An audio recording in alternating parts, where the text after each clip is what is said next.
बेटा आप ठीक से खाए हंदान साहिबा, जायके के लिए लौंग भी डाली है। अल्लाह और जायका दे शायदा। खिजर, आजाद साहब आप भी तो लें, कहें तो थोड़ा शहद भी निकाल दूं।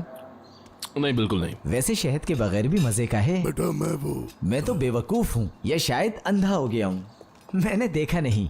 शुक्रिया, बहुत शुक्रिया।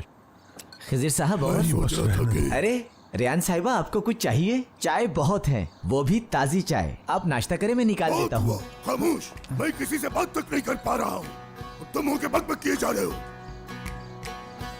बाबा ऐसा मत कहें, वो अपना काम कर रहा है, जल्दी सब कुछ सीख जाएगा। मैंने ठीक कहा ना? जी जी। पता नहीं कब सीखेगा ये। अब आवाज ना है मुझे। चाय निकाल के दो।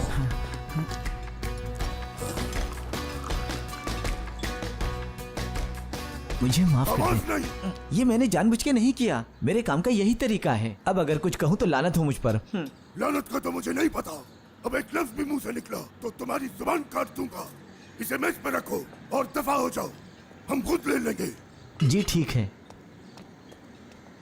आप कुछ कह रहे थे बाबा? मैं तुमसे बीजों के बारे में पूछ रहा था, खरीदारों से बात हो गई है?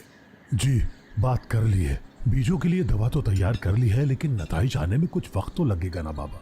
आप बिल्कुल परेशान मत हो, बीजों के लिए हमें बेहतरीन दवाई मिल जाएगी। सुनो, तुम्हें इस मसले को खुद देखना होगा, वरना हम पिछला नुकसान भी पूरा नहीं कर पाएंगे।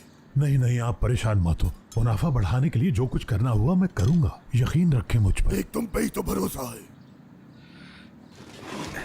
इजाजत दें। जान, गुस्सा मुझसे और तुम खानदान को छोड़ के जा रहे हो। मैं खानदान को छोड़कर कभी नहीं जाऊंगा। हर एक की अलग अलग परेशानी होती है। बाबा, नाश्ता किए बगैर कहां जा रहे हो? काम है मुझे।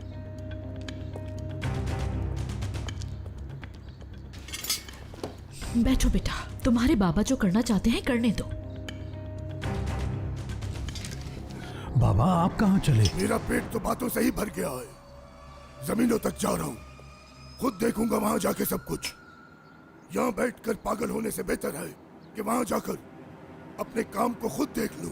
चले ठीक है बाबा, मैं भी साथ चल रहा हूँ।